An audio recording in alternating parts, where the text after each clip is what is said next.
Podcast Charge!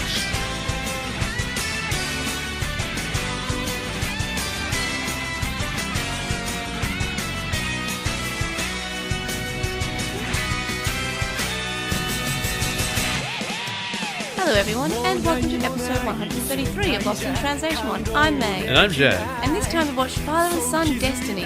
Or confirm it with a fist.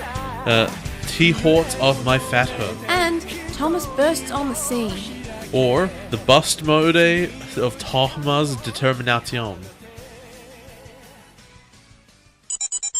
For DigiNews this week, first up, Try Chapter 4, 5 and 6 is going to be having a US cinema release, so that's exciting. Each individually or as one crazy mega movie? Each individually, I think. That makes way more sense. So as they're released in English dub, the English dub will be released in cinema, so that's pretty exciting. Can't wait for episode 6 to be released in 3 years. No, I think they're actually releasing them pretty quickly. I mean, in Australia it'll be 3 years, but in America it might be probably maybe the end of next year. We're never going to have a cinema release here. Oh, we're not going to have a cinema release here, but we have it on Blu-ray. Yeah, in for 3 years. $50 Blu-ray. You enjoy that. Why wouldn't you wait till Australia. the end and then when there's like a big box set of them all? There'll be a box set. Also, Why wouldn't there be a box set? I want to support the release, and I'll buy the box set too if there was one. But I'm not going to. You're obviously not supporting it enough if they have to slow down so much between each episode. I've just got to buy more copies, multiple copies of Please, the same thing. oh god, no, that's a terrible idea. The next bit of DigiNews. Now, it's a bit exciting for Australia. Data Squad is now streaming in English on Anime Lab. Yay! You're not going to get that from me. You can have it though, because you have Premium Anime Lab. Yeah, well, you already gave me all the files. But I mean, yeah, no, I've always legally watched it. We can watch it legally, which is great, because it hasn't had a release. So, yay! So that's very exciting, and it's good when, especially in Australia, that we get a legal way to watch things. I mean, it'd be great if we could have an Japanese with English subtitle version, but that's not going to happen anywhere, which is unfortunate, because I will put all my money at it. For LostinNewsLatelymon, just a bit of an apology. Sorry for delaying V-Tamer number 9. There was some personal stuff going on. We will release it around Christmas before the next Lane episode, so nothing else will be delayed. So the future manga episodes won't be delayed. It's just this one will be delayed. And because we don't like delaying things, and we're really sorry about that, and we'll endeavour to do better, and it just, I don't know, we don't like missing episodes, and we're really sorry. And thanks to Alivor for pointing out that episode 132 didn't process properly on SoundCloud, and it cut out in the last few minutes. The YouTube one was fine, so the actual audio file that I uploaded was fine. It's just that for some reason SoundCloud kind of failed at the processing one, and I don't listen to the whole episode once it's uploaded, because once I get to the end of editing and I know that it's a full file and it's a complete file and it goes to from intro to outro and it has the intro music and the outro music in the edited file, and I was like, I will trust SoundCloud. That makes sense. You're not going to listen. Listen to it when you are here recording it. Listen to it again when you're editing it, and then be like, oh, you want? I'll listen to the whole thing again on every platform. Yeah, but it was fine on YouTube because as I said, the audio file was fine. So the audio file that I used when I set up the video, that was fine. But for some reason, when I put the SoundCloud episode up, it didn't maybe finish processing properly. So now I had to just it was pretty easy fix. As soon as I got home, I re-uploaded the episode. So I guess in future, I'll just look at the timestamp of how long that episode is on SoundCloud and see if it matches up with my own timestamp. So thanks to Alivor for pointing that out, because no one pointed it out. So it was kind of like did actually no one listen to the episode until like Thursday? Or they listen on other platforms. Like it's YouTube or SoundCloud, and we only get like 10 listens on YouTube on each YouTube episode. What about like the podcasting apps? SoundCloud's the source. We use right. SoundCloud gives us an RSS feed, and we give that link to Stitcher and Apple Podcasts. That makes a lot more sense now. Yeah, so I only upload it to SoundCloud, and I then upload it to YouTube as a video. But the audio file is only from SoundCloud, and it uses that as an RSS feed, so it adds that to it. So no, yeah, the only audio file is SoundCloud. And on to Obnoxious Synopsis. The first episode that we're watching this week will be called Father and Son Destiny, or Confirm It With a Fist, Thoughts of My Father. What do you think will happen in this episode? I think he's going to have hold on, how can he have a big old fist fight with his dad when they just ran away? Well, they didn't run away, they were like kind of attacked. Oh, no, they got away. Yeah, they got away on Sleepmon, that's right. Yeah, Sleepmon. I thought they were hit into the moon by Lucimon. Disgusting. Sorry, can you read it out again? I don't have that in front of me. Father and Son Destiny, or Confirm It With a Fist, Thoughts of My Father. I guess they do run into the dad again and there's like a fist fight, and he's going to lose. lose, because he has to lose the first time, because obviously the dad's fists are way stronger than the son's fist. It's literally the thing from Tekken. It's actually really sick. Do you think anything will annoy you in this episode? I think the Royal Knight's been good. I have very little faith they will remain good. Do you think it'll be a good episode, though? I guess it's in the momentum of decent episodes, but that's really optimistic. And it's too hot for optimism. It's really, really bad here in Australia right now. It is so hot. I went for a 5-kilometer run and it was a mistake. It Don't hit do 38. it. Which is hard to translate. That's like 110. No, maybe that's 110. Maybe it's 105 Fahrenheit. It's really hot. What rating? No, not the 105 heat. Fahrenheit. the episode. No, it's not that hot. Look, I'm going to be pessimistic because I feel bad. And this just because of the heat and because the names of the episodes are not inspiring. Let's go with a 6. Like a low 6. It'll be fine. So filler or not filler? Do I even have to ask? It's not. I don't think it really can be. Yeah. It's too early in the arc. So this episode 41, was written by Yamada Kenichi, who also wrote episode 32, The Sacred City's Last Stand, fiercely attack Kurata's army corps, protect the Holy City, episode 37, The Battle with Balthmon, awaken Agumon, defeat Balthmon, and episode 40, The Royal Knights Assemble, the strongest order of knights, the Royal Knights gather. Does that change your predictions at all? Hold on, what happened in that last episode? It was when Was that the last thing we saw? Literally the last episode, yeah. Okay. When they went to the digital world, met Yggdrasil, and the Royal Knights were just fighting. There's nothing all that special in these. Episode 40 was quite good. Yeah, they did 41, didn't they? What? Well, we're about to watch episode 41. Oh, right, Yeah, fair enough. it is hot. It was fine. I Yeah. can't remember if it was spectacular. Basically, everything was just sort of okay. The second episode we're watching this week is called Thomas Bursts Onto the Scene, or Ooh, I wonder what's going to happen in this one. The burst mode of Thomas' determination. What do you think will happen in this episode? You know what? I think... No, it's definitely ruin mode. Definitely. Yeah, It couldn't definitely. possibly be burst mode or anything. It's not like it's in the title. The episode's called Thomas Ruined So Day. he just bursts onto the scene. Don't worry about it. Oh, sorry. Tama bursts his bubble. Like, can we use any other phrases that have bursts in it? That doesn't definitely give away what's going to happen. Do you think anything will annoy you in this episode? I think I'll be annoyed if his burst mode doesn't come for any good reason, because his ultimate evolution didn't come for any good reason. None of their ultimate evolutions really came from any good No, reason. but Masaru's was like at least they more came- in tune with like how he was feeling. Yeah. But the other people had their evolutions at the same time. No, Kutos was good because he actually got his own episode for it. Okay, but Ikuto's not one of the characters. Let's I be love honest. him. It's okay. It's fine. He lags behind. He's I love different. him. Do you think it'll be a good episode and will anything annoy you? Look, honestly, all the stuff with Tama really turned around for me at this stage. So yeah, sure. So anything will annoy you? I guess if Toma becomes bad.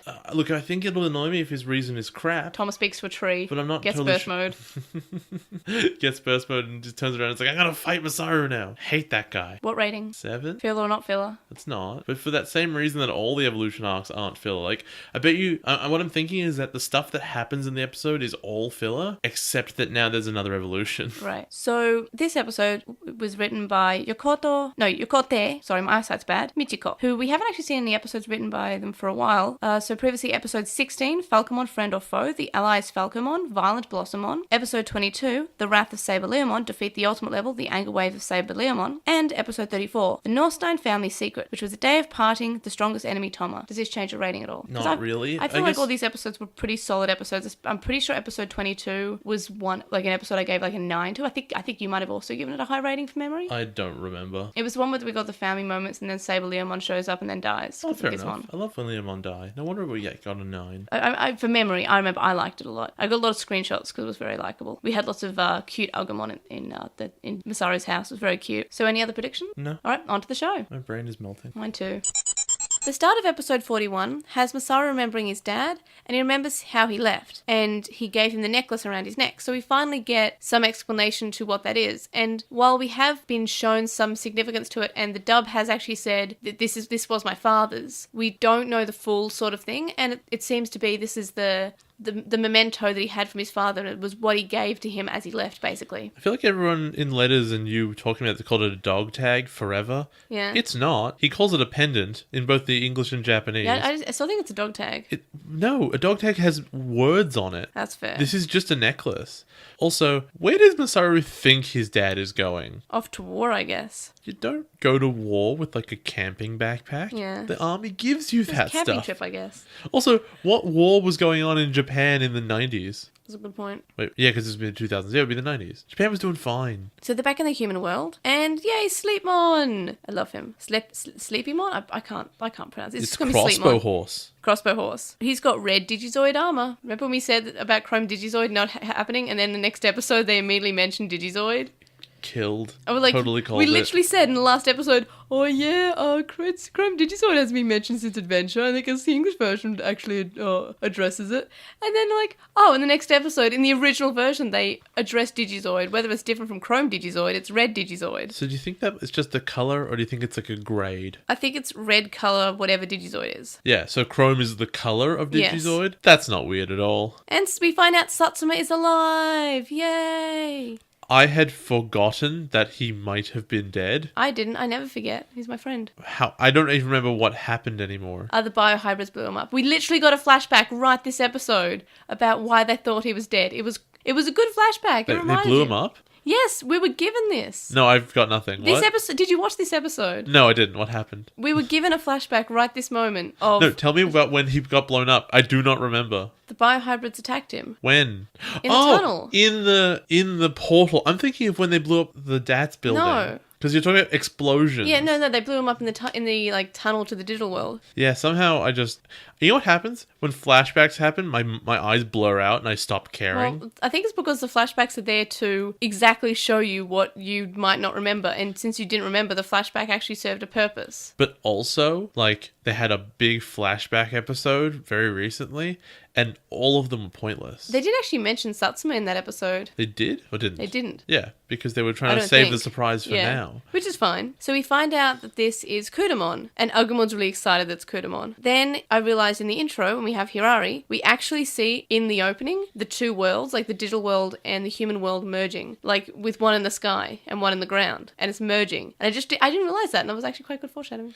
Why would Kudamon not have been in his Royal Knight form a whole bunch of times while working in the real world? Maybe he's not strong enough. He's a Royal Knight. Of course he's strong enough. No, strong enough to stay in that form. But isn't that their primary form? I don't know. Are all the other Royal Knights like flexing right now? And like if they relax, they're going to turn into babies? Maybe. Kudamon says that he was sent to determine whether or not the human beings were a beneficial existence to the Digimon. Megumi asks if he's a spy for Yggdrasil, and Kudamon says that he actually started to grow fond of humans, and he simply cannot accept Yggdrasil's command to kill the humans. That is a fantastic deflection, which we should easily read as, yes, I was a spy. Yeah.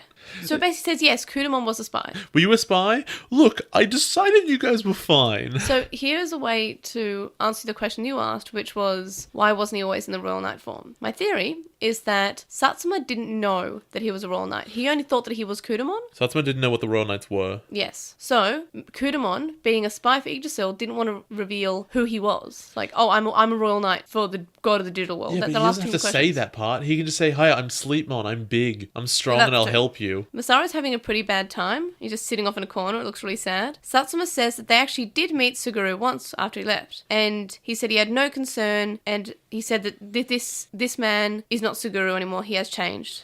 And in the English version, he says, I was granted an audience with the king of the digital world. Yeah, because I can't say God. What bothers me about that is in the original, it's like, oh no, I'd ran into him and we had an encounter. Whereas I had an audience with implies that there were like formalities he had to follow. Yes. Somebody arranged it. There was a time on Yggdrasil's schedule, sorry, King Drazel's schedule. Oh, and you're meeting with Satsuma of the human world today. Yes. And I think that's fine. I think it really shows that he's high order. Chica walks in and she gets sad. In the dub, Christy says that it's all lies, and Marcus says he wishes it was. And this is instead of saying basically nothing. Then we get a scene where they're just sort of talking about what happened, and they're talking about family. And in the English version, Yoshi comments that Keenan's English is getting better instead, and then he says something in broken English again. And she's like, well, almost. And I don't know why they replaced this sort of like a families, and they're sort of worried about their families. They're wondering about maybe their own families, because Keenan's got a family, Yoshina's got a family, but we haven't seen much of her family, but she's got a family. Lalamon wants Masaru's fried eggs. Oh boy, does she ever. And Agumon protects them, and Lalamon says that Masaru will be back to his normal self, and Agumon says that Aniki's not the type to get discouraged from this. And then Lalamon still tries to grab the eggs, and Agumon's just not having it. And he's really aggressive about it. And there's a lot going on in this scene, I think, that I quite like.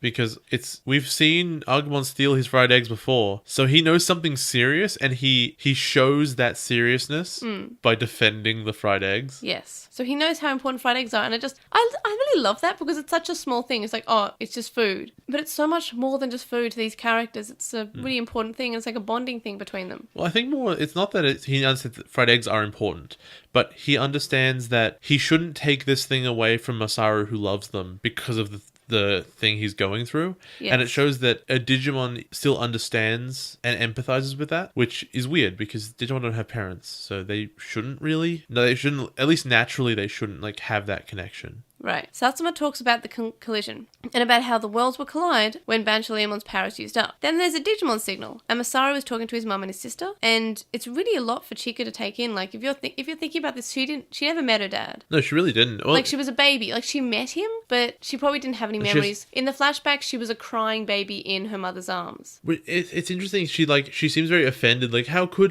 my father do this thing? Like, she has no idea. Like, she was a newborn. Like, despite the fact she had hair, she was a newborn. Yeah. It just, I don't know. It'd be like growing up and not thinking you had a dad and then finding out he was a huge racist. Like, it doesn't change anything because you never thought you had a dad. Maybe that's a terrible example. But from her perspective, I guess nothing really changed except there's no way she actually believed that the father was going to come back after 10 years. No, I would say, oh, it's gone. Yeah, exactly. Well, she's never met him to start with, so that's the difference between Masaru's relationship with Suguru and Chika's. Absolutely. Because Masaru was like just a young child, and he idolized his father. He was always like, this is what a man should be, and that sort of shaped him when he grew up. And then we have Chika, who never knew him, so she doesn't have that dependence, and she probably hasn't really thought of him. She knows that he existed, and she knows that he's a person, but she has no actual it's sad, but she's not she doesn't seem to be totally worked up because she seems quite worked up. She was a newborn, but now because she knows that he is the god of a digital world and potentially doing bad things such as trying to destroy her world, I think that might be the thing that's upsetting her more. It could be. Like, he's doing something pretty evil, so it's still a lot for her to take in, but it's not just, it's a different relationship from what Masaru feels. Is that Masaru had this image of his father, right? And now that image has been shattered, and this image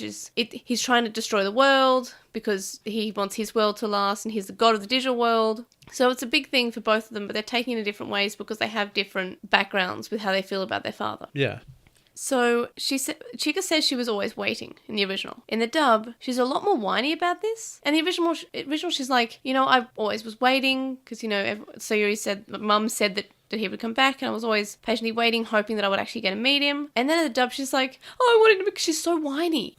And as I said, she's never actually met him, so I feel like in the original it's more realistic because she's saying I was waiting for him to come back because it is still her father. But in the dub, she's just really, really whiny. Oh, poor girl. I don't care about her at all, to be quite honest. I really like the voice actress because it's Ruki, but she's doing a really good job considering it's a different character. Because you can still hear that it's the same voice in the English version, but it's very different. But it's quite good. She has a good voice. Masaru says there must be a good reason that this happened. And Sayuri says that she still believes in Suguru. In the dub, she said that she married Spencer and not King Drazel. And then in the original, she says how keeping faith is what family does. It's amazing to me that no one has put forward the idea that maybe Yggdrasil and Suguru are still different entities.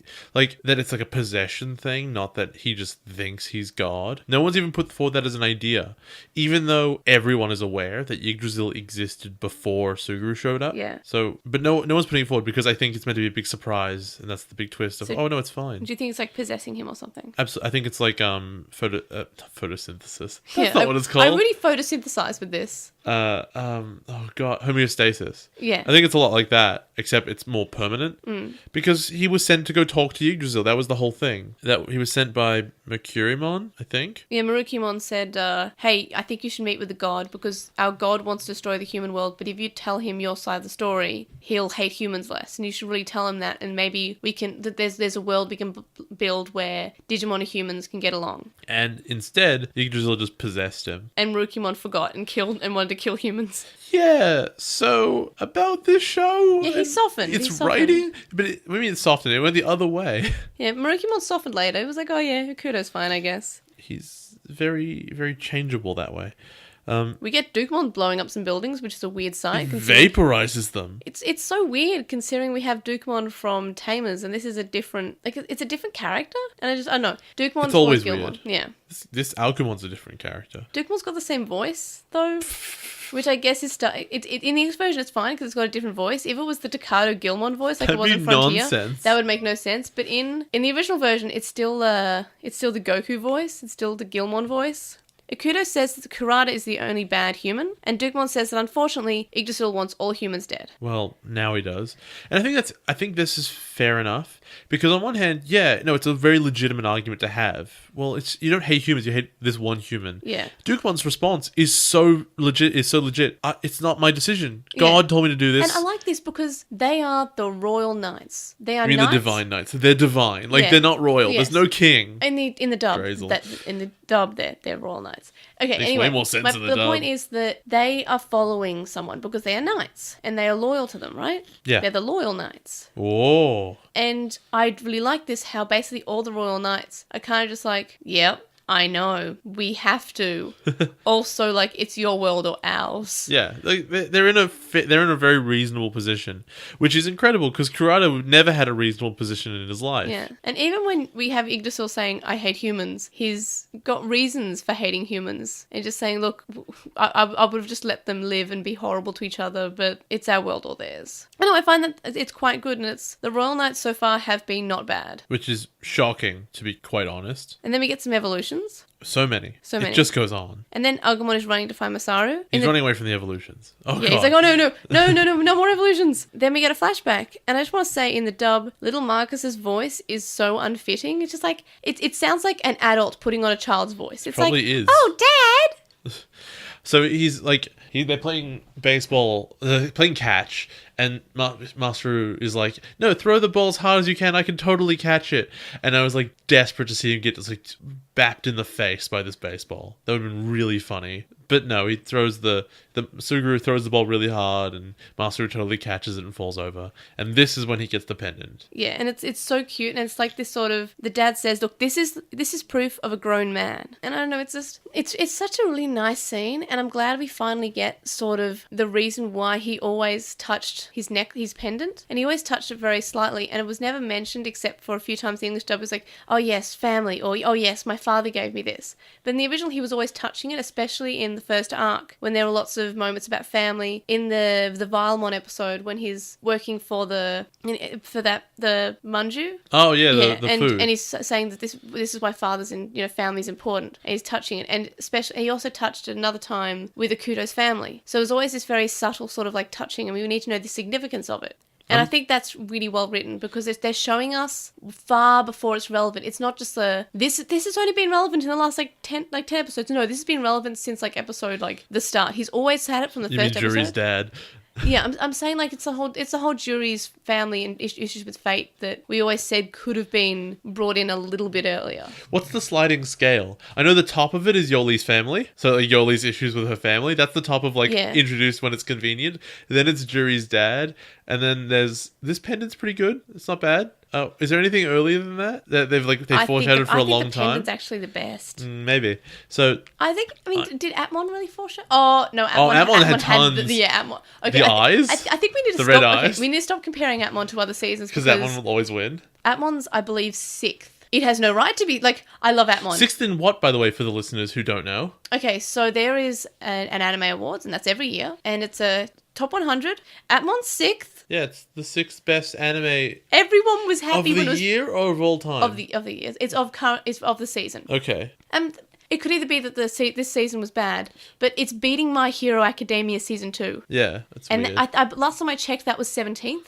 Pokemon X and Y is 30th, and Pokemon Sun and Moon's 50th. I'm interested in what the top 5 are. Yeah, we can look it up after this because it's in Japanese, but it's easy to read probably. There's probably a picture. Maybe. There's no picture. There's just text. Enough. But I know it is outranking a lot of things that I feel like. I know it's just weird that it's doing so well. And I remember when it outranked Pokemon at the very start, everyone was just saying this is fine.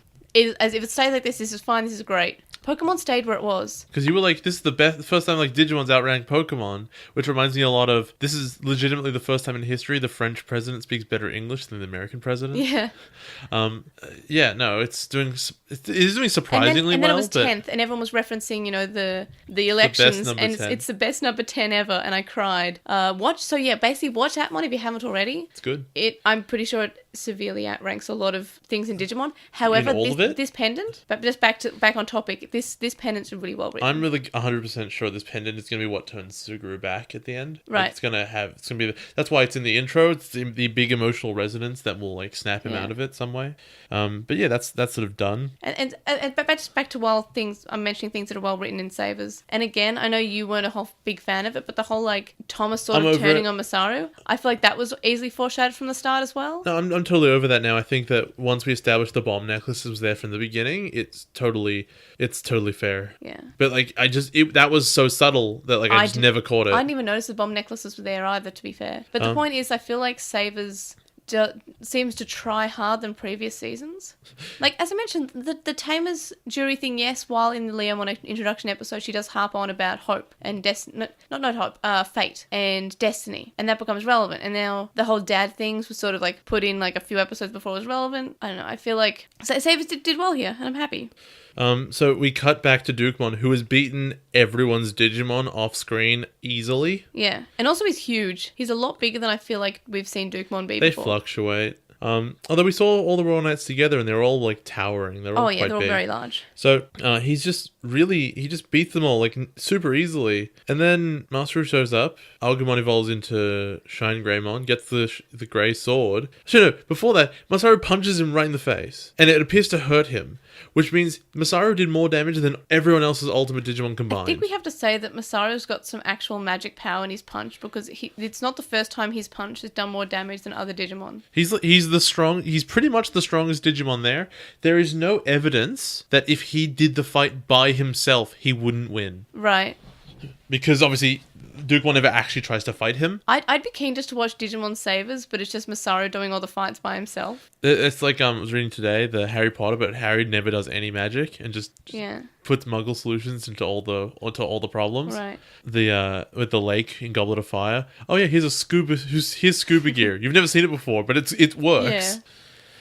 So you punch him in the face, and then Shining Greymon evolves. Shining Grey Sword comes out, and I was surprised to see the sword come out again, because I really thought it wouldn't come back. Well, I feel like Savers is not one to not use something. It isn't being it's not the end-all solution. It's not like okay, now I win the fight. It's just sort of like it's a buff, and then he goes to burst mode, which is stronger than that. Yeah. But it's nice to show that you still go to Shine Greymon first. You don't just skip straight to burst mode. And you pull the sword out immediately as well. Yes. There's no waiting for the fight. Oh, well, that didn't go perfectly. Now get the sword. And that didn't go perfectly. Burst mode. And he doesn't go burst mode in this fight, does he? I feel like he does. Maybe he doesn't. I just assumed he does. No, maybe he doesn't. Because there's no emotional resonance to it. Yeah, I feel like burst mode needs an extra something. Also, it always needs a huge punch. Also, presumably, if he'd gone burst mode, he would have won. But he doesn't. Instead, Sleepmon sacrifices himself and sort of takes Dukemon down into the water. Also, I forgot to mention that his name's not Sleepmon in the English version. It's Kentarasmon. It's like a centaur, but badly written. And whenever he talks, he says, "my friend," and he calls Dukemon his friend. And it's kind of like, oh, he has friends. Aww. No, he's saying it in a sassy way. Like, oh, get out of my way, friend. Yeah. I'm not your friend, buddy. I'm not your buddy, pal. So, Dukemon says that attacking desperately can only go so far, and Masaru says that he's got to confirm his dad's true feelings. Kudamon asks Satsuma to evolve him, and he does. And Dukemon asks why they're siding with the humans. And Sleepmon says that he's siding with the humans because Yggdrasil is right, that humans are foolish, but they can evolve too and mend their ways. Like, they're evolving as in they're maturing and they're growing and they're improving themselves. And this actually reminds me of a part in Digimon Adventure when Yamato's in the Cave of Depression and he's saying terrible name. He's saying how he wants to evolve himself. He wants to evolve too. I don't know, it just reminds me of that. The sort of evolution as a metaphor for growing up, and that humans can evolve too, and they can change and they can improve and they can mature and they can prove their own personal issues and go through their personal struggles. And I like that. Dukemon says that they will get no honor in defeating, he will get no honor in defeating Sleepmon. You'll have no honor. I like this because Digimon saying, I don't want to defeat you. Yeah, it's not what he's here to do. And Digimon doesn't really want to defeat the humans either. Yeah. That's his job. It's so much better than the other Royal Knights. We're like, I want to go to the human world because reasons. Yeah. So Kentorosmon wants to freeze them both to death, so he sacrifices himself. And then at the end of the fight, when they, I guess, die... Do they die? We don't see any eggs. Yeah, we don't see eggs. Are the eggs under the water? Or are they frozen, do you think? I would say frozen, maybe. Yeah. But we don't actually know the outcome. And whenever you don't see an egg, you're just like, oh, okay, never mind. Yeah, well, not dead. Because this season really likes to show you eggs. It likes eggs in a lot of ways. Mostly fried. It likes eggs either... Yeah, definitely. It either likes eggs flying off into the sunset, going back to the diddle world or whatever, or being... That is not how they work in this season. Okay, no, they get picked up by humans. Yeah, I know. Though the Royal Knights, when they die, I'm pretty sure they get sent back. They just float... I'm pretty sure they float into the Empress. I'm wrong. Yeah, no, that does... As far as I know, that does happen to Lord Nightmon next episode. Yeah, my Why favourite. does that happen? I think Because it's because of Yggdrasil. Also because the way is just open all the time Yeah, now. also it's in the sky now. Yeah. And I'm pretty sure we see some Nightmon do the same thing. And then we also see, when it's been defeated by Gizmon, they explode. They really like to show you what happens to the eggs. Yeah. And Frontier did that too. And I feel like it's a lot like Frontier in that We have way. to save all those people on Eldoradimon. Eldoradimon is fully already they dead. all died. They all died, my friend. They all I'm got hit sorry. with that lance. They didn't get missed by the lance. Masaru wants to go to the digital world to find his dad, and Akuto agrees and says that a heart-to-heart will help, because that's like what he had with Marukimon. Masaru flies off alone, and then in the dub there's a dumb joke about Keenan's English when Marcus says, "Me will." It's dumb. It is so irresponsible for them all to let him go alone. They should go together. But I feel like I feel like they should have split halfway. Like I hate splitting up the group, but I feel like that would be good. Like we have some Digimon who are protecting the human world and protecting the onslaught of Digimon who are trying to kill them, and then we have some people going with Masaru to the digital world. Though I think we've established that Masaru is the strongest. I mean, yeah, I guess that's one thing. It's like, well, he beat Digimon and none of you could even working together. And he could but they punch didn't even Digimon. attack all at once. Jeez. Yeah. How come they only attack all at once when they win? I don't know. They don't. Sometimes they do it and they don't win. Oh, yeah, and they do the smoke. Like, poo. Did we get him? No, it's anime. You didn't get him. The smoke clears. Imagine if the smoke clears and the bad guy's just dead on the floor and you're like, guess we got him. I want to see that one day. What do you think of this episode as someone who's new to Digimon? It was good. Like, I guess it was fine. All the elements were done well. It wasn't very entertaining, I guess. I enjoyed the flashbacks. I feel like those were really well done. No, like they all serve their function well, and I just found them all very boring. But it wasn't bad. No, it wasn't. But it also wasn't entertaining. And that might be a function of my feelings about Digimon at this stage, so I'm not going to hold that against it. But the last few episodes you've been enjoying. Jay, fair. you enjoyed the clip show. Well, you said it wasn't like, the best episode, but you actually found some justification in why it's not terrible. That's true. And you gave it a 6, which is, I think that's better than anything you gave in Frontier. Yeah, I think 6 was like the highest score I gave. Maybe I got 1.7 in there at some stage. But also it was a save as 6, which is better than anything in Frontier. That's true. Frontier was bad. Yeah, I mean, we shouldn't drag on Frontier all the time. I'm gonna. But you can't stop me. Look, Frontier does have some redeeming things. Like, it is a good world. But Not really. I just feel like Savers is much better written. Which is good. It's good to go from Frontier to Savers. So how'd you rate the episode? It's like a 6, yeah. It's not great, but also it's not bad. I gave it a 7. Fair enough. Like, it was 7 was an fine. option. It wasn't boring. I loved the fact that they're addressing the pendant. I still think it's a dog tag. I don't care what anyone else thinks. And what about how this episode compared to predictions in Obnoxious Synopsis? I was way wrong. I just assumed that Masaru would run into his dad in this episode, and he would set up that the dad's way ahead of him. And there's do the shonen thing of you lost, but for whatever reason the bad guy leaves you alone, and they have to build way back up to that level. But we didn't get introduced to that. Instead, we just beat a Royal Knight, and given the next episode, that's the arc we're in, is beat a Royal Knight every episode, or more or less, I assume. And since there's 18 of them, it's going to take a while. Right. What was the major difference you noticed? Because I didn't actually get that many. It has to be, and I know the thing is, Yggdrasil as a god versus being a king never mattered until this episode when people start to talk about it, because the difference between a god and a king is huge from a perspective of what you expect from someone. For example, if Yggdrasil is a god, that means a god's interaction with a human who went to meet him means it's so much more likely to be a homeostasis possession thing. And then obviously he has actual magic. because he's a god. But if he's a king, it makes more sense for them to think to themselves, you know what? He's probably declared himself the king, right? Yeah. And he's just gone crazy and he's a weirdo. So the impressions that he gives, or that a god versus a king gives to all the other characters, to me seems really significant. That's fair. And probably for the first time in this episode. Yeah, I guess that's the only really difference that I noticed. Maybe I wasn't paying attention enough these episodes, but I just not get any differences. Well, And I feel more about that in the next one. Yeah, but no, it's I feel like it was a pretty together episode, like in terms of things they cut. There will always be Rosemon getting cut, and I'm not even going to mention every time Rosemon's edited or cut in some way because I think we should just assume. Exactly. It's the same as like there are a few bits of like generic violence that is replaced with like a flash, and this happens in every episode, so I don't mention it because it's just it will always happen, and there's always a scene, and it's not relevant anymore because we don't see him anymore. But Rise Greymon always would have a shot where he shoots towards the screen, and that happened quite often, and that was always cut in English version because I guess it's like violence towards the viewer. It's too bad this design has a gun. Like his entire, like one of his arms is just a gun, but it's just the only step is gun. Robots are cute. No, they're not. Yes, they are. Even this gun.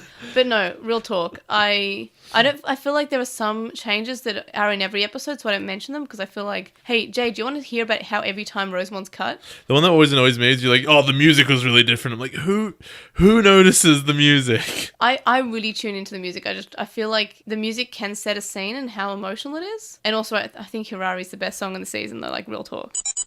The start of the next episode has Dynasmon destroying a city, and he's got lots of Nightmon alongside him. And the DATS team are there, and they're trying to defeat the Nightmon, but they're just like hordes of Nightmon. I just realized I thought it was New York, but it makes no sense at all it would be New York because the kids are there, you can't fly. We do get some clips, I believe, in this episode of like the Royal Knights going around the world, like at landmarks and causing havoc there. And I feel like this is a missed opportunity during these scenes to show the other members of DATS. Wait, no, it was New York because the Statue of Liberty was there. Yeah, I guess so. Because I know I'm pretty sure we saw the Arc de Triomphe, right? Yeah, and I think the Twin Towers were still up. What year was this in? 2005? That seems very late to have those towers still up. That's a good point. Are you sure it wasn't another World Trade Center like the one in KL?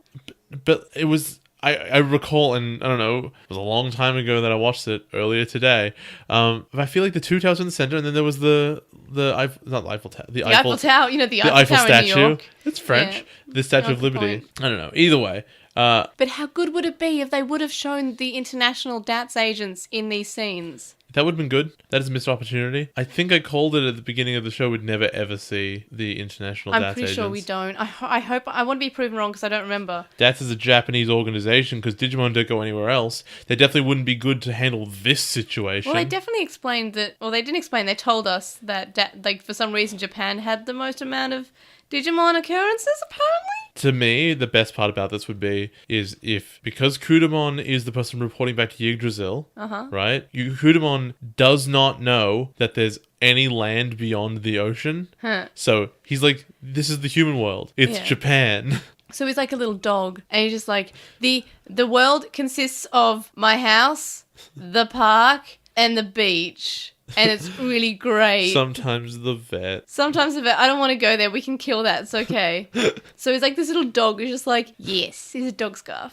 He's a dog scarf. Dog scarf. Woo! So there's a plane trying to fly off, and it's Toma's dad trying to get stupid. away.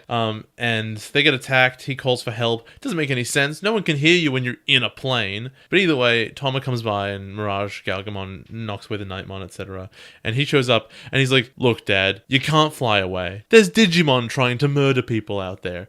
And his dad goes, no, I can fly. I'll just mention the Norstein name and then we'll take off. Like, he thinks it's a weather emergency. It's there's a bit of rain. Yeah. And so maybe planes shouldn't go around. It's not like because here's the thing, right? If you don't know what a Digimon is, or you're not familiar with Digimon, and in fact, just in truth, it's just an alien invasion. That's what it is. Yeah. And he thinks to himself, you know what? The aliens are invading and literally wiping out entire sections of the city. And there's a no-fly zone for that reason. I better put this metal tin can in the air He's where they can kinda knock me dumb. out of the sky. But I feel like in a lot of pieces of media, in disaster films, there's always someone who tries to fly a plane and ends up dying. I feel like it's just a thing. People are stupid. The only thing that this does, in hindsight, is when he says, "I need to go defend the Norstein home," because like, what's he gonna do, right? He's not gonna defend it any more than anyone else. But what it shows is his priorities, and those priorities are the like the history and tradition of the family. Yeah, and he's very drawn like by that sort of. He's motivated by his family, and I'm very important, and it's my family, and the family name, and it's very important for the family name. Yeah, and that's like his motivation. But it's also like he thinks that he can get past things because of the family name, because I guess that's just what he's used to. it's clearly also true. Yeah, he can, but those things are all human things, not angry Digimon things. But I feel like they showed that to us quite well, like the whole importance of his own name. Yeah, and I mean, he's got like a seal on the side of the plane and everything. Yeah. And I think that this episode does a really, really good job with this character and yes. with Toma as well. I think it does a really excellent job of sort of tying it all together with them. I feel like in the original, he's a lot more like, he seems a lot more panicked. Like he's doing this because he's more panicked.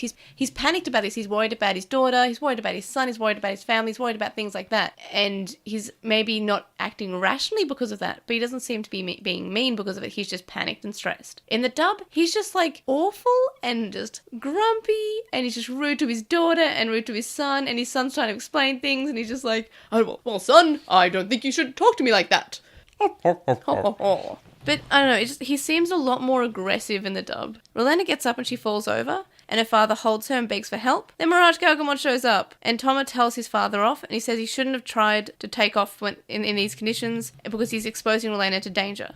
That's fair enough. And the dub, he mentions, like, where were you going to fly? This is a worldwide problem. Because Toma's dad didn't know that. Well, I'm going to fly to Norway, where all those DAS agents you used to work with have Austria. Oops, I wrote Norway in my notes at least twice.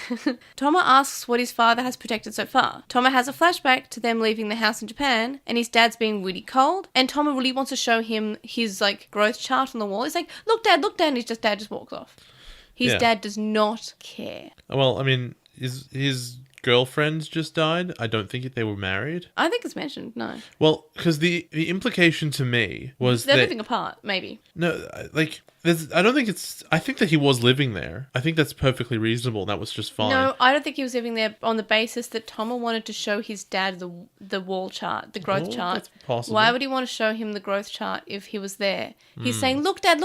I think... And we get this from the grandmother scene later on. I think Toma's dad just kind of left the mother and left his son to be in Japan and just left. Well, what I think it is, and the implication of what the grandmother says, is she clearly doesn't approve of him so much. She said she's not a proper Norstein, right? Yes. To me, what that means is that his dad went to Japan, he met this woman, he got together with her, she had a kid, and obviously he's off doing other things. In fact, this makes a lot more sense. Basically, they had a child out of wedlock, and then he went off to do his Austrian royalty thing. So she dies, and she was presumably a single mother, and she dies, and the only person who's a guardian left in the world is this guy. So he's called in to pick up this kid now, and he has to bring them in. He has to bring this kid into Austria and introduce him to the grandmother. And so he's the technical definition of a bastard, which if you watch any Game of Thrones is a big deal in these royal family types. His name is Toma Snow. Yeah, pretty much. Or whatever they would say in Austria. Toma Bratwurst. Good point. So yeah, I thought that was quite interesting, that there's some personal stuff going on over there. And so I sort of got the impression more at the time that he was still like a father, but maybe it was just like, oh, well, I'm now just responsible for this kid that I didn't want, but that this woman kept.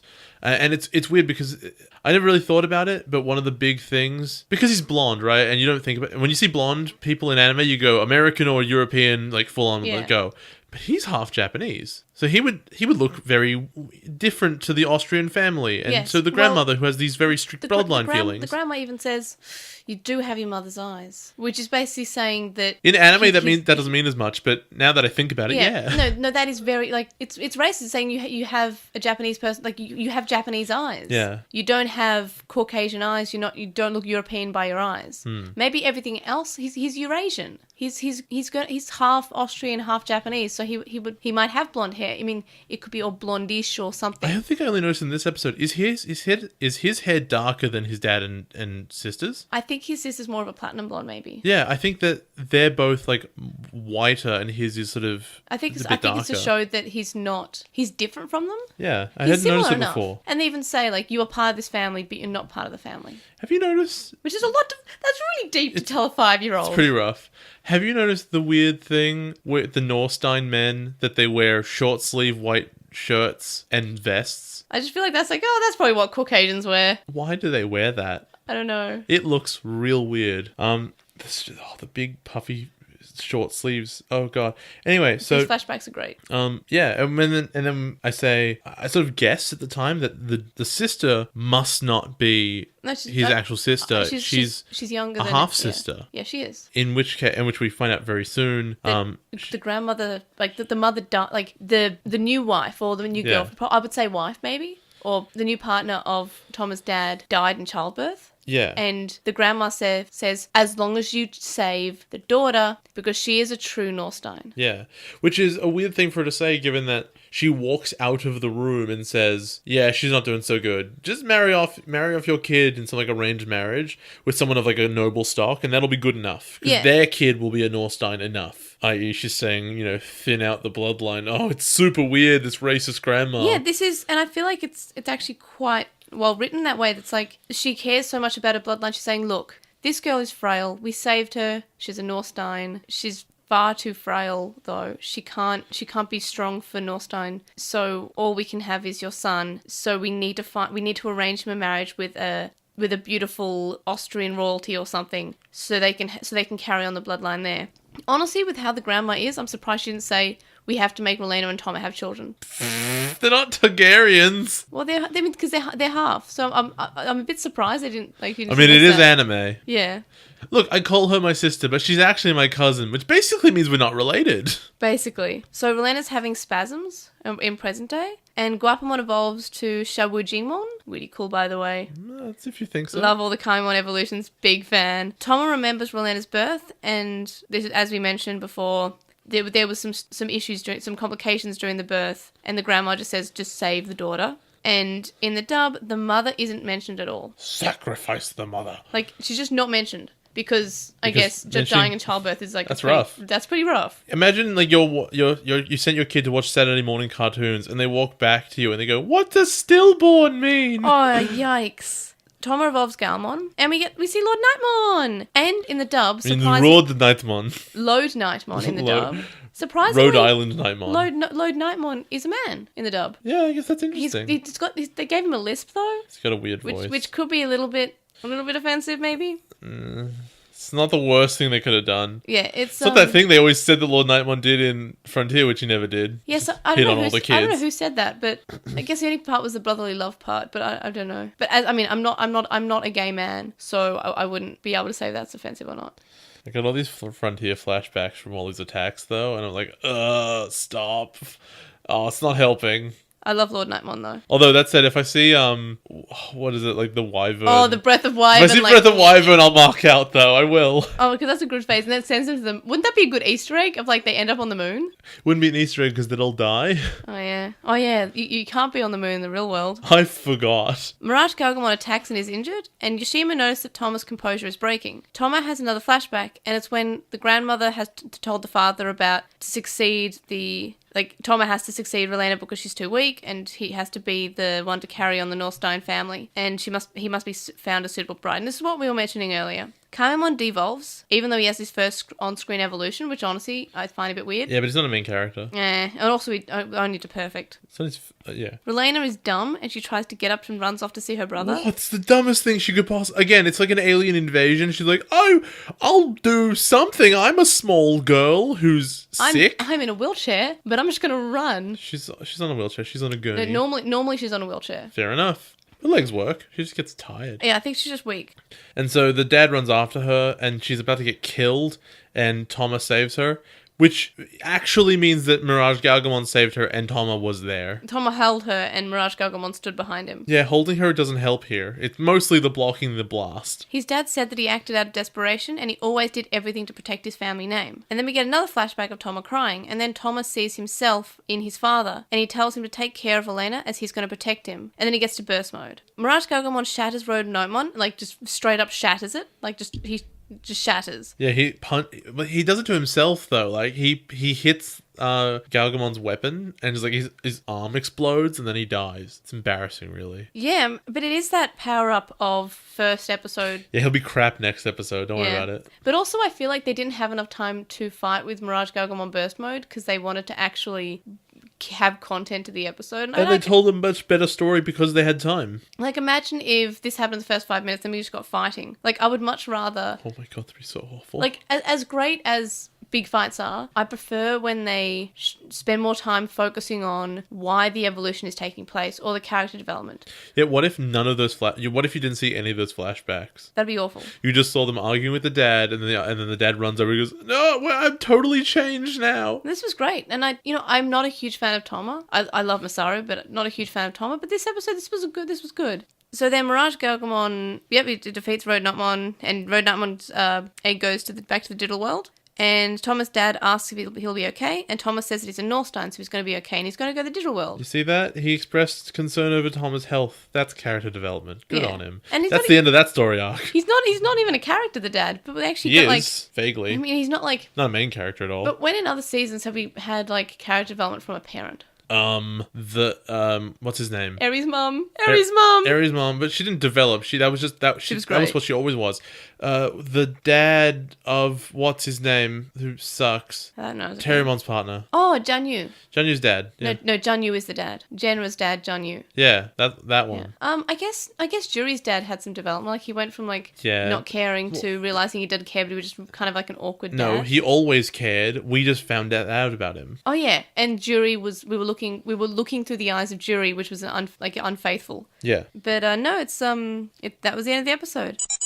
What do you think of this episode as someone who is new to Digimon? This episode was really good because it not only was a reasonable way... The thing about Toma's burst mode here is it's so much more calm than Masaru's because they're different people. What I didn't like about what it was presented, even the Japanese, they did this. Toma is standing perfectly still. His mouth doesn't move. His eyes are looking forward in this determined way. I'm like, that's perfect. And then there's a sound. Ah! Like this big yell. His mouth doesn't move. Yeah. It's closed. Yeah, they didn't need that part. They could have just had him erupting because his personality isn't to erupt and explode. He's not angry. Yeah, he's determined. And I like that shows the difference between the burst mode. When we had Masaru who just like, I am going to protect everyone. Yeah. And obviously that's the key trigger is protection at this stage. We know that.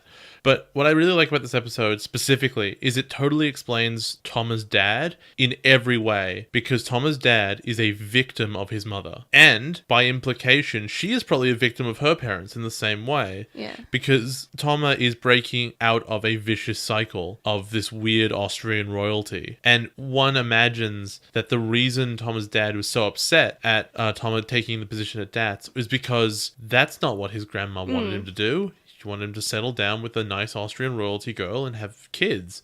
And so it sort of ties everything together in this really nice, neat bow. Also, I like the episode because they didn't tie in Masaru to it at all. Even though he left last episode. Yeah, I'm glad that he left in the basis of... I'm glad that he left. No, I'm glad that he wasn't involved in this story because it's not his story. He has no right to be in this story. This is Toma's issue. Yeah. I mean, the chief was there, but, he didn't do anything. The chief was great. But he has reason to be there because he was in the hospital and stuff. So that's fine. And also, I just like Guapamon and every evolution that comes out of Kamimon is my friend. I really am... I know, sometimes they always force the Golden Kid, or I guess in this case, main character... In the Necklace Kid? ...to be involved in the plot in some way. Yeah. And I'm glad that he wasn't, because he shouldn't be. I get that. This is not his episode. And it was Thomas' episode, and I feel like they did a really good job. What'd you rate this episode? It's probably a 7. I gave it a 6.5, but I feel like I was watching this when I wasn't I wasn't having fun, I wasn't feeling that great. So I feel like I agree with you for a 7. I feel like it's definitely as good as the last episode, personally, for me. I think it's better. How did it compare to predictions in Obnoxious Synopsis? I was wrong. in the sense that, like, obviously I knew that he was gonna get burst mode, but like, I was very pessimistic about the way it would go, and it was opposite of that in every way, in the sense that it was done well. His actual reason for the burst mode was good, and just everything worked out. Yeah, I'm like, it's always good when you get things wrong, because like it surprises you. Because I'm such a pessimist. When I'm wrong, it means it was good. Though I feel like the previous episodes that the writer of this episode did were all quite good episodes, so I feel like that's fine. It's to be expected. It was a good episode. Then, what was the major difference you noticed? Because I did not get them. My only difference is that Thomas' dad was more aggressive. But again, as I mentioned in the last episode, there's some things that's the same in every episode. Like, some things are cut, and some things are removed, some things are edited, and sometimes just in the dub, people are just angry. And for me, the one thing that I guess really stood out was the grandmother's issues with Toma. And in hindsight, it was a lot more that she was just a huge racist in the Japanese, whereas what I took out of it was that he was a kid out of wedlock. That wasn't her issue. She would be perfectly fine with that, as if it was like an upright Austrian woman. So it was racism there, and it was the common blood in the English, which is less to do with the ethnicity of his mom, and more to do with the royal lineage. So presumably, if she had been some kind of Japanese princess, she would have been all on board with it in the English version. Oh no, it was just racism In the Japanese, for sure. In both versions, they still say you have your mother's eyes. Yeah, but it is taken, like, I took that in a very racist way.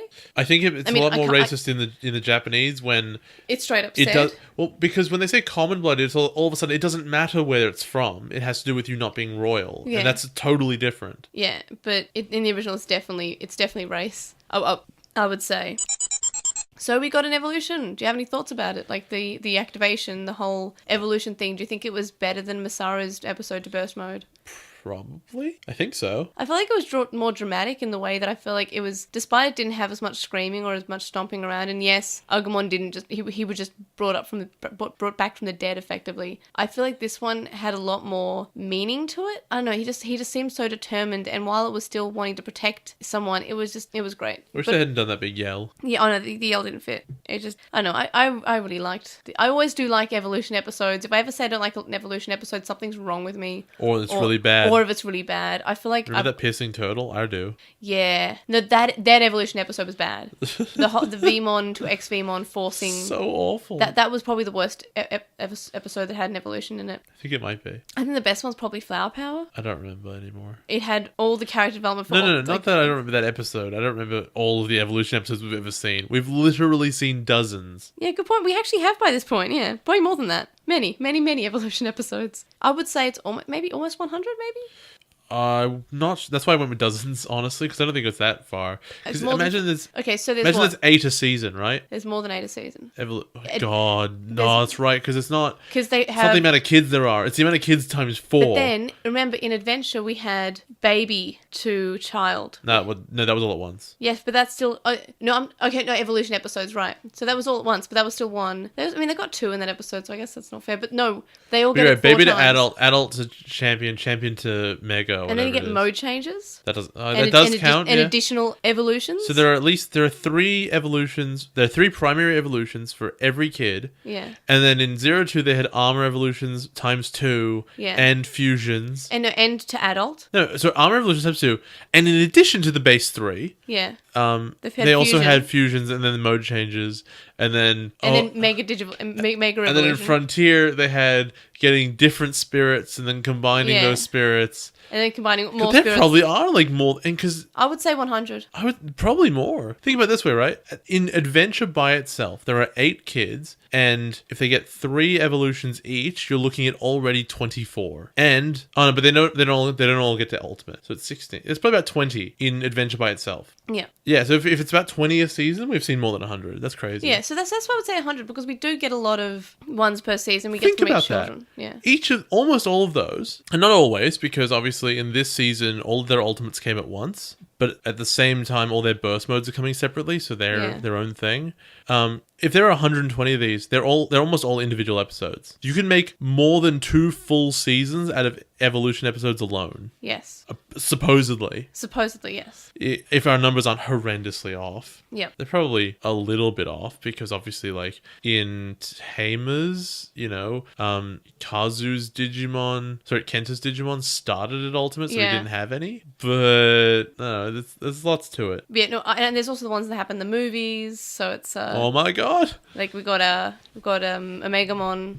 And then we've got Magnamon, Serafimon, Holydramon. Yeah, but that doesn't count as an episode. That's a movie. Yeah, that's fair. It's a short movie, though. It's a 20-minute movie. Screenshots of the week. I'm going to admit I don't actually have one. I wasn't feeling too great this week, so I don't actually have one. So I'm sorry. I've got, like, screenshots that I took. I just need to upload them. I just haven't been doing too great this week. I'm the same, so I've stolen one of May's screenshots. Yeah, and I'll upload that for the show notes, obviously. But yeah, I just haven't been doing that right. So I'm really sorry, and I'll endeavour to be better, and I'm really sorry because you guys deserve better. It's fine. It's just screenshots. We'll be fine. Digimon design introduced. Mirage Galgamon burst mode. I like him. He's friendly. He's a friend. It's a big blue knight man. He's got a big crescent moon swordy thing. A crescent moon / mace flail. Like, what is this weapon and why? It's very impressive. If you think so, it looks like a weird fan version of a lightsaber. Like, oh, I can make a lightsaber. Well, it doesn't have to be a sword shape. It can be a mace or a spear. Can it?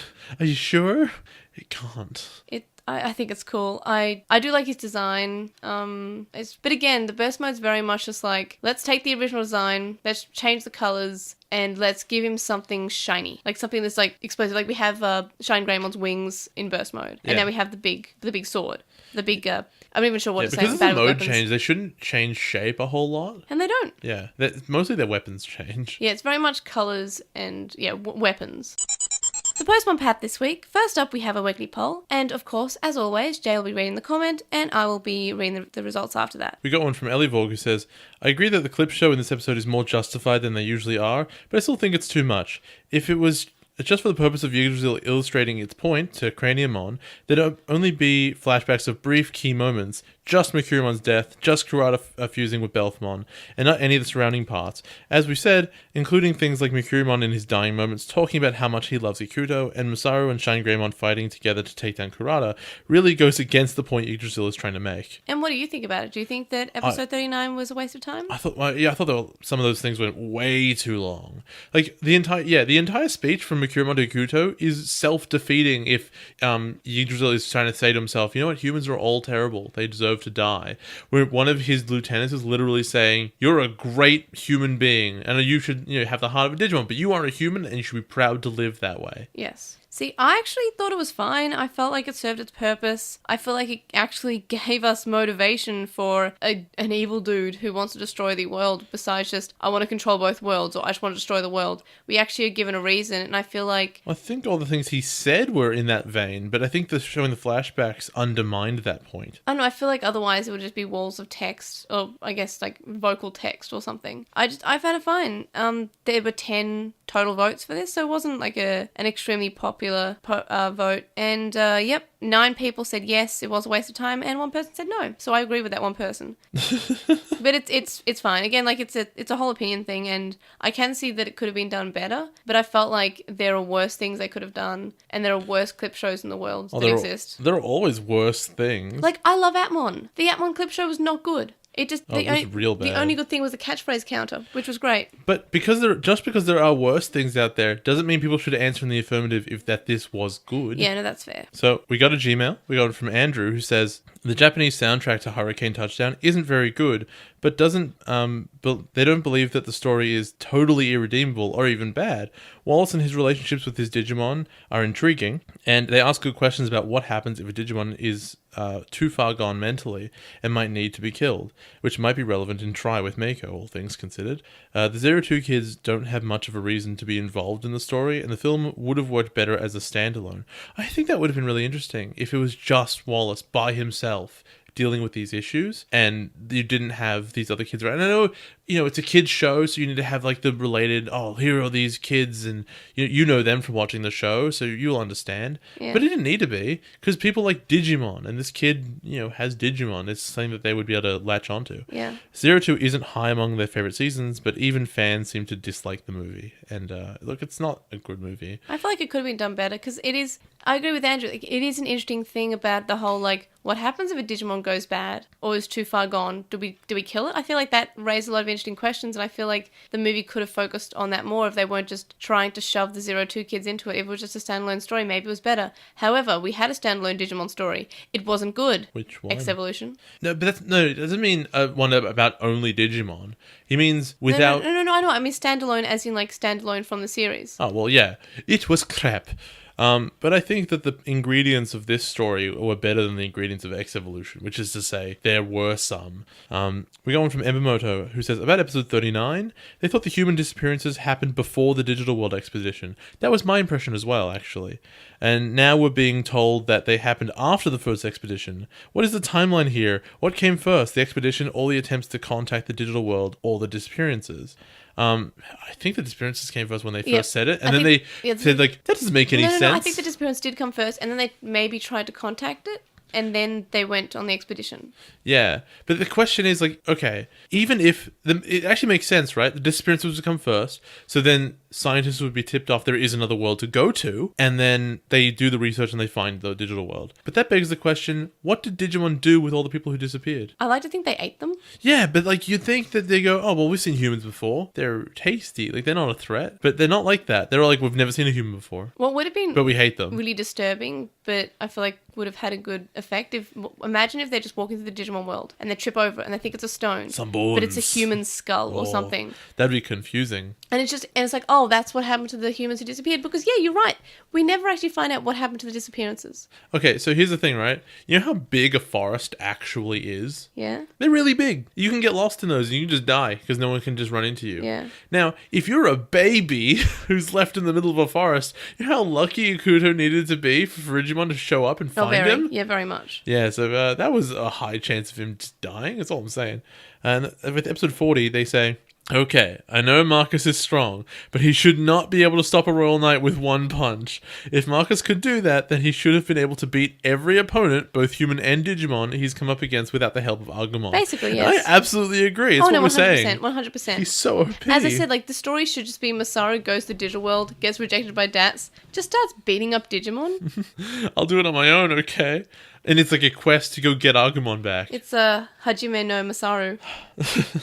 We got one on Tumblr from Anonymous who says, I really like your podcast, but the poop metaphor thing in the last episode was really disgusting. And I really hope we never do that again. Well, that's fair enough. I'm of the same opinion. I'm really sorry about that. I was trying to find a metaphor about how it's like Yoshino's better than Izumi, but it's still they're all quite bad. Yeah, I get that. But it was... I was right. I was feeling pretty bad at the time. No, you're right. No, that's fine. And I'm sorry. I'll try to find a better metaphor next time. I'm really sorry. Just stay away from bodily functions. It'll be easy. That's fair. We got from Ellie Vorg, who says, my favorite part of episode 39 is the part where Masaru suggests just moving everyone to the other side of the earth to save them. Masaru is so straightforward like that. He's great. I think I forgot to mention that, but I love that as well. They also say, if you don't go in the butt, you won't get the tiger cub. Makes a certain amount of sense if you assume Masaru is unaware of where babies come out of. Oh god, that is not what he's talking about. There is no... I think it's quite possible that he could think that's the actual idiom. I think he's 14, so he's just old enough to, I'd think, not think that. Unless Japanese sex ed is really bad. I don't know. Again, though, I call her my sister, but she's actually my cousin, which basically means we're not related and it'll be fine. I felt it was clear that the reason Gotsumon comes back is because the writers wanted to show that losing memories is actually the norm for reborn Digimon, and LostinTranslationmon was not wrong to warn Masaru that it would happen. Yeah, I feel like that too. I think I was going to mention it, but it just slipped my mind. But yes, I feel like they brought Gotsumon back just for the sole purpose of saying, see, it is possible. We told you, you didn't believe us because we had two on-screen bits of proof that this doesn't actually happen. But here we go. Here we go. We're not lying to you. We promise, guys. We're sorry. Is there a word for like foreshadowing, but the opposite, where like the thing it would foreshadow already happened? It's called an explanation. No, it's not. That's not it though, right? Because it's not an explanation. What this would be, right? It would make way more sense to foreshadow this by having a Digimon die and come back and not have any memories early in the show, so that the characters go, oh, well, now we know what happens. You've established a rule. We understand. Whereas what the show has actually done is it broke the rule twice, thus establishing the rule is that they remember, and now we see a Digimon forgetting. They're like, yeah, no, it's always been like that. It just should have done it way earlier. Acting like it's a complete accident that things came across that way, and it wasn't something the writers deliberately had in mind, is giving them far less credit than is reasonable. I still don't think they deserve very much credit, but fair enough. And they also said they were thrilled to hear me bring up Gurren Lagann when talking about Masaru. The similarities between the show and Savers is the main reason that they're hoping we'll one day get enough Patreon support to be able to cover it. One day, maybe, hopefully. Though they do object to my claim that Kamina is Masaru times infinity. I still think that. Have we not noticed how very many times Masaru has gone out about manliness? I counted, and assuming I didn't miss any, it's been 24 separate times as of episode 40. That's quite a lot. Masaru and Kamina are equally ridiculously over the top. I don't agree. Have you seen how long it takes for him to pull out that sword? That sword's a metaphor, my friend. And that sword is a metaphor for manliness. And that sword will not stop coming out of that scabbard. The whole show's about that, whereas in Savers? In Savers, that's the one we're in. In Savers, manliness is just a thing that Masaru sometimes talks about. That's why Kamina is Masaru times infinity. It is important. And I say that Masaru would absolutely try and fight a giant mecha with his bare fists. That's basically what he's doing with the Royal Knights. They're pretty much mechas. Dukemon says, haha, what do you think you're going to do? Break through my armor? But that implies he can take off the armor. But presumably he can't, right? Right. They say they also disagree with the idea that there needed to be more flashbacks of Masaru's dad in order for that moment in episode 40 to have its full effect. It's been made abundantly clear throughout the series how much Masaru looks up to his dad, even without flashbacks. Okay, to be clear, it's not about Masaru's feelings about his dad. I agree that he loves his dad, but what's important about that moment is having the audience say, I know this dad character as well. Not just I know how you feel about him, Masaru, but I also am aware of how he acts as a person, and so this is very shocking. Right. They say it should be obvious that this is something which he gets from his dad about the manliness talk, since we've seen Suguru talking about manliness back with Mikurimon, and if that wasn't enough to piece it together, in the flashback with the frog, Suguru told Little Master he did, quote, what a man should do when he let the frog go home. Then there's been those times when Masaru has had some very strong feelings about family and parents when dealing with other characters who've had parental issues, which you two noticed and pointed out when we covered those episodes. Not to mention how excited Masaru has been to hear all the stories of how awesome his dad has been in the digital world. It doesn't need multiple explicit flashbacks to get the point across, because this whole thing has been subtly built for the entire series. And finally, as to why there weren't more flashbacks anyway, consider that Masaru was 4 when he last saw his dad. There's probably only a handful of moments with his dad that he even properly remembers anymore. The point is not so much his direct memories, but the idolized image of his dad that he's built up throughout all those years of his absence. And I get that. I don't know, I just feel like we get some flashbacks of him, so they're not averse to showing him, but then I don't think we have quite enough to establish a shock factor that they're going for. I feel like the flashbacks we got in this week's episode 41, I feel like those were efficient enough though. Absolutely. And I think what's important is that they showed you an efficient amount of information. Yes. Whereas I don't think the frog one showed an efficient amount of information. I think it showed very little. I think it was a nice flashback, but I feel like, episode 41 had better flashbacks for that purpose. Alright, everybody, join us for the next episode of Fox Spirit Matchmaker. Justice equals power. Oh, indeed. Strength is justice. Beast Knight Duftmon. Sorry, his name was Duftmon. He's really cool looking. Leave him alone. And Human Potential. Or break Craniumon's strongest shield. I guess they're going to break Craniumon's strongest shield. Probably. Heads up. Weekly Wonders this week. I've been rewatching Scrubs because I've lost control of my life and I've got all the DVDs. So I'm rewatching that. It's not bad. Sick. The new Hearthstone expansion came out and it's really good. They introduced dungeon runs, which is a solo thing that turns the entire game into a roguelike, where basically you start with a really small deck and you fight these bosses that have increasing difficulty. And every time you win, you can add a couple cards to your deck of whatever they offer you.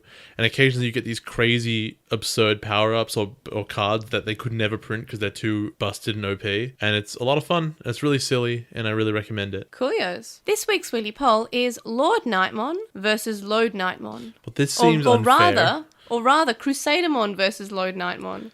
That also, Load Nightmon is so bad. Do you like the Frontier version of Crusadermon, which is a girl? Or Load Nightmon, which has a bad name, but is actually a male? Also lisp. Also, I hate that lisp. It's the girl. Go vote for the girl. It's not as bad as some gay stereotypes they have in media, but I think it's still it's Persona. borderline. Oh, I'm so sorry. That's Persona. the worst one. Yeah. So why did you include this? You've tainted your entire game. You can find the link in the description, and also in the description you can find our screenshots of the week and our weekly wonders, as well as a weekly poll. We also have a wet red bubble, which is linked in the description, and you can get more than just shirts there too. You can contact us and stay updated. You can email us at LostinTranslationmon@gmail.com, or you can comment on this episode and message us on SoundCloud. You can follow us on @TranslationMon on Twitter, and you can find us on Lost in Translation on Tumblr, Facebook, Instagram, and YouTube. We have a discussion thread on With the Will and a red thread in the Digimon subreddit. And we would appreciate if you would review us on Apple Podcasts, Stitcher, and any other podcast listening app that you use. Ratings really assist people find the podcast, and we'd really appreciate it. Also, we'll read it on the air. We now have a website, and you can vote in our weekly polls, check out our release schedule, and check out our blog posts. You can also donate to our Patreon with link in the description from as little as $1 a month. And that gets you access to a list of Slack chat group. But there are higher levels with more rewards such as notes, early episodes, and more. And thank you to our current Patreon supporters, Sam Krieger, who has a podcast with Stevie called The Moncast, Stevie, who's also Stevie Patamon on Tumblr and is currently taking commissions there, Wuqinglong, who you can find at twitch.tv/Wuqinglong, Metal Mamemon, Joe, Anime Guy, who's Anime Guy Kurosaki and the #1 on YouTube, Chuckmon, Hirulado, who's at Hirulado on Twitter, Jason Morosky, Ryuchi, who's Frost and Magic on Archive of Our Own, and inkit.com /Ryden Allen. So just to say something about that, Ryuchi actually mentioned that he has the ebook that's there at the moment gets a certain amount of reads and likes. His book that he's writing will actually be considered for an actual ebook. Oh, cool. So please check that out. And we got also Stephen Reeves, who's at Wellbeing64 on Twitter, Kaidawashi, Mac, Noam, Riku, Chisai, who you can follow at Chisai236 on Tumblr, Kyle, the Lady Bugman, whose anime blog you can find at baguburagu.wordpress.com, Glitchgoat, Azure McCool, Gene Hackmon, who hosts New World Sonata, which is a sci-fi and fantasy audio drama podcast, Matthew, Anthony, who's at AntoClassic on Twitter, Lizmet, who's Lekmon on Tumblr, Zithobi, Ellivorg, who's Ellivorg on Tumblr, Sporky McFalkenspoon, who hosts a Digimon podcast called Going Digital, Megan, Kyliak, Neobu, Jams, The Time Walkers, Silverhead Freak 25, Harvey, Alex, and Nikki. You can also make a donation on our PayPal, which you can find in the description. It is paypal.me/edgemon. Make sure to let us know about the podcast. We'll see you guys next time. Bye.